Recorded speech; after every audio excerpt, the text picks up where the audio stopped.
আসসালামু আলাইকুম শিক্ষার্থী বন্ধুরা, আশা করছি ভালো আছো তোমরা। আজকে তোমাদের সঙ্গে একটি আনন্দের সংবাদ আমরা শেয়ার করতে যাচ্ছি। সেটি হচ্ছে এরকম যে ফ্রেন্ডস ইংলিশ চ্যানেলের পক্ষ থেকে আমরা ফ্রি স্পোকেন ইংলিশ কোর্স চালু করেছি এবং আজকে এই কোর্সটির প্রথম ক্লাস।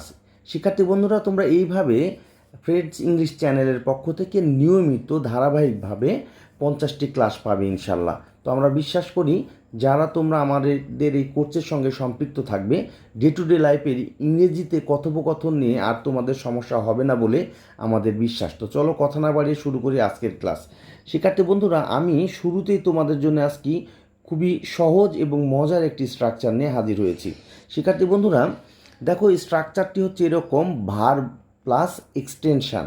আচ্ছা, ভার্বটা কি? ভার্বটা হচ্ছে আমাদের কাজ, ঠিক আছে? তো তাহলে ভার্বটা হচ্ছে আমাদের কাজ, ঠিক আছে? আর এক্সটেনশানে আমরা কি লিখব? এক্সটেনশানে আমরা লিখব যে কাজটি আমরা করতে চাই, অর্থাৎ যা করতে চাই, ঠিক আছে? তো তো এখন যেটি ব্যাপার সেটি হচ্ছে এগুলো আমরা কখন ব্যবহার করব। মনে রাখতে হবে এটি আমাদের প্রতিনিয়ত এই কথাগুলো আমরা ব্যবহার করি কাউকে আদেশ দেওয়ার জন্যে। কি বললাম বলো তো? কাউকে আদেশ দেওয়ার জন্যে, অথবা সাধারণভাবে আমরা বলতেও, কাউকে কোনো কিছু সাধারণত বলতেও কিন্তু আমরা এই স্ট্রাকচারটি ব্যবহার করতে পারি।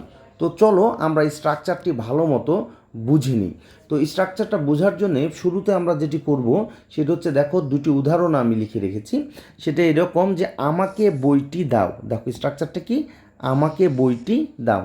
শিক্ষার্থী বন্ধুরা, এখন বলো তো, আমাকে বইটি দাও এই বাক্যে কাজ কোথায়? যেহেতু আমাদের ইংরেজি করতে গেলে প্রথমে কি করতে হবে? প্রথমেই আমাদের ভার্বটি লিখতে হবে। তাহলে এই যে আমাকে বইটি দাও এই বাক্যে ভার্বটি কোথায়, অর্থাৎ কাজটি কোথায়? শিক্ষার্থী বন্ধুরা, খুব সুন্দরভাবে একটা জিনিস মনে রাখবে যে বাংলা বাক্যে সাধারণত কোথায় বলো? শেষে। বাংলা বাক্যের শেষে সাধারণত কি থাকে? আমাদের কাজ থাকে, ঠিক আছে? তো বাংলা বাক্যের শেষে আমাদের সাধারণত কি থাকে? কাজ থাকে। তাহলে এই কথাটা মনে রাখতে হবে। তাহলে এই বাক্যের শেষ শব্দ কোনটি? শেষ শব্দ হচ্ছে দাও। তাহলে এই দাওয়ের ইংরেজি কি? দাওয়ের ইংরেজি হচ্ছে আমাদের গিভ। এই যে দেখো আমরা লিখেছি গিভ। তাহলে এই যে গিভ, এই গিভটা হচ্ছে আমাদের ভার্ব, ঠিক আছে? তো তাহলে আমাদের স্ট্রাকচার অনুযায়ী শুরুতে আমরা কি লিখে নিলাম? গিভ। এরপর এক্সটেনশানে কি আছে? এক্সটেনশানে আছে আমাকে বইটি। তাহলে আমাকে, তার ইংরেজি কি? আমাকের ইংরেজি হচ্ছে মি, আর বইটি তার ইংরেজি হচ্ছে দ্য বুক। তাহলে পুরো জিনিসটা একসঙ্গে বললে কি হয়? গিভ মি দ্য বুক, ঠিক আছে? তো তাহলে চলো পরেরটি আবার দেখে নিই। পরের বাংলা বাক্যটি দেখো এরকম: জানালাটি বন্ধ করো। আমরা কিন্তু প্রায় বলি জানালাটি বন্ধ করো, দরজাটি খুলে দাও, তাই না? এ ধরনের কথা আমরা বলি। তাহলে জানালাটি বন্ধ করো, এই সেন্টেন্সে ভার্ব কোনটি, অর্থাৎ কাজ কোনটি? আমরা আগেই বলেছি কাজ থাকবে শেষে। তাহলে এই যে দেখো বন্ধ করো, ঠিক আছে? তো এই বন্ধ করো, এটি হচ্ছে আমাদের কাজ বা ভার্ব। তাহলে তার ইংরেজি কি? ক্লোজ। তার ইংরেজি হচ্ছে আমাদের ক্লোজ। তাই আমরা শুরুতে ক্লোজ দিয়ে নিয়েছি, কারণ আমাদের স্ট্রাকচার অনুযায়ী শুরুতে ভার্ব লিখতে হবে। তাহলে ক্লোজ লিখে নিলাম। এখন এক্সটেনশানে আমাদের কি রয়েছে? জানালাটি। তাহলে তার ইংরেজি কি? আমাদের দ্য উইন্ডো, ঠিক আছে? তো তাহলে এখন ব্যাপারটি কি দাঁড়ালো? জানালাটি বন্ধ করো, ব্যাপারটি দাঁড়ালো ক্লোজ দ্য উইন্ডো। আচ্ছা, তাহলে এখন আসো পরের আমরা বাক্যগুলো নিজেরা করার চেষ্টা করি। তাহলে দেখো শিক্ষার্থী বন্ধুরা, এইখানে যে বাক্যটি রয়েছে সেটি হচ্ছে কাজটি করো।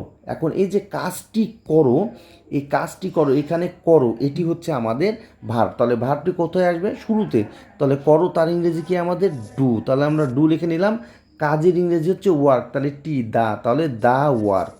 তাহলে ডু দা ওয়ার্ক, ঠিক আছে? তো তাহলে ডু দা ওয়ার্ক এটি আমাদের হয়ে গেল কাজটি করো, ঠিক আছে? তো আচ্ছা, এর পরেরটা আমরা দেখে নিই। বাইরে অপেক্ষা করো। তাহলে আমাদের কাজ কোথায় আছে? শেষে আছে। অপেক্ষা করো, এই যে এই অপেক্ষা করো এটি হচ্ছে আমাদের কাজ। তাহলে আমরা শুরুতে অপেক্ষা করো সেটি লিখব। তাহলে অপেক্ষার ইংরেজি কি? ওয়েট। অপেক্ষার ইংরেজি হচ্ছে ওয়েট। আচ্ছা, বাইরে, তার ইংরেজি কি? আউটসাইড। আউটসাইড। তাহলে আমরা কি পেলাম?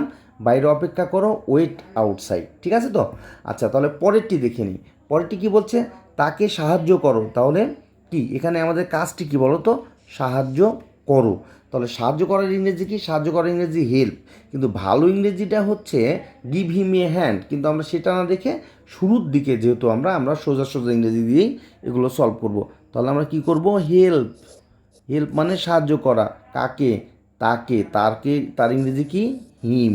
ঠিক আছে তো? তাহলে আমরা কি পেলাম? Help him. তাহলে এটা হয়ে গেল আমাদের তাকে সাহায্য করো। আসো পরের বাক্যটি দেখে নিই। পরের বাক্যে আমাদের কি রয়েছে? এখানে এসো। তাহলে আসা হচ্ছে আমাদের কাজ, শেষে আছে কাজ, এসো। তাহলে আসার ইংরেজি কি? কাম। কাম মানে হচ্ছে আমাদের আসা। আর এখানে ইংরেজি কি? হেয়ার। তাহলে আমরা কি লিখলাম? Come here. তাহলে এটা আমাদের হয়ে গেল। আচ্ছা, এরপরে চলো আমরা শেষ উদাহরণটি দেখে নিই আজকের ক্লাসের। গাছে পানি দাও। তাহলে এইখানে বলো তো আমাদের কাজটা কি? শেষে রয়েছে পানি দাও। তাহলে পানি দেওয়ার ইংরেজি কি? ওয়াটার। ঠিক আছে, পানি দেওয়ার ইংরেজি হচ্ছে ওয়াটার। আচ্ছা, গাছে তাহলে হবে দ্য প্লান্ট। The plant. তাহলে কি হয়ে গেল? গাছে পানি দাও, ওয়াটার দ্য প্লান্ট। শিক্ষার্থী বন্ধুরা, একটি কথা মনে রাখতে হবে, তুমি যদি ডে টু ডে লাইফে ইংরেজিতে কথা বলতে চাও তাহলে তোমাকে প্রচুর প্র্যাকটিস করতে হবে। তোমার যে শাইনেসটা আছে, যে লজ্জার ব্যাপারটা আছে, এটা তোমাকে এক সাইডে করে নিয়মিত চর্চা করতে হবে। তো দেখা হবে দ্বিতীয় ক্লাসে। সে পর্যন্ত ভালো থাকো। আল্লাহ হাফেজ।